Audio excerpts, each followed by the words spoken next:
एकूणच जळगाव जिल्ह्यामध्ये बेरोजगारीचा प्रश्न मोठ्या प्रमाणात वाढतो आहे।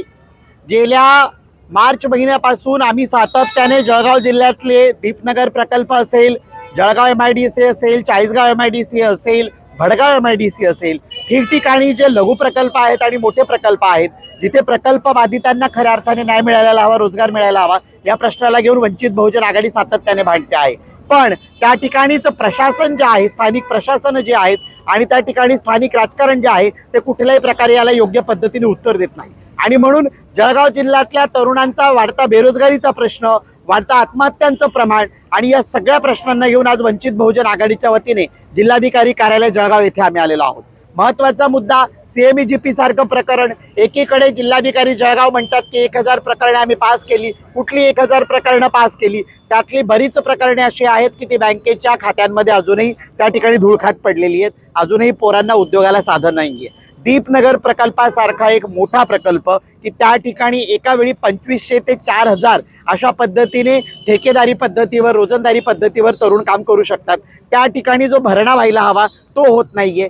बऱ्याच ठिकाणी आम्हाला असं आढळलं, गेल्या महिनाभरापासून आम्ही तो प्रश्न हाताळतोय की एकच मजूर 3 ठिकाणी 3 ठेकेदारांच्या यादीमध्ये दाखवला जातोय, सह्या घेतल्या जात आहेत, पैसा उकळला जातोय, पण जो तरुण बेरोजगार आहे, जो 27 प्रकल्पग्रस्त गाव आहेत त्या गावातल्या तरुणांना रोजगार मिळायला हवा तो मिळत नाहीये। असे अनेक प्रश्न जे इथल्या तरुणांच्या रोजगाराची निगडीत आहेत। जळगावची MIDC कुणी पळवली, का म्हणून ती अंबडमध्ये गेली, कुणी का कशासाठी? जळगाव जो की नैसर्गिकदृष्ट्या समृद्ध आहे, इथे केळी आहे, इथे कपाशी आहे, इथे सोयाबीन आहे, इथे ऊस आहे, गिरणा, पूर्णा, तापी, हतनूर एक सोडून इथे छोटी मोठी प्रकल्प पकडता 32 छोटे मोठी धरणे या जिल्ह्यात आहेत की त्या ठिकाणी प्रचंड मुबलक पाणी आहे। मग MIDC का नाही?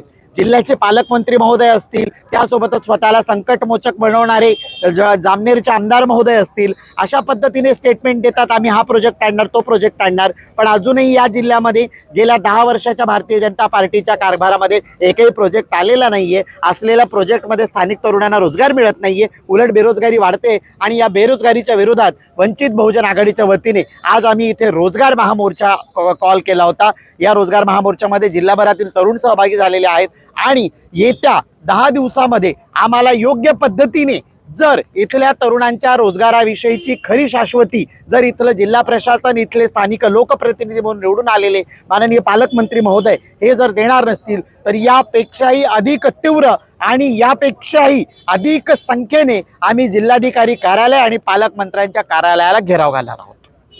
नाव आपलं? मी शमीबा पाटील, जिल्हाध्यक्ष जळगाव वंचित बहुजन आघाडी।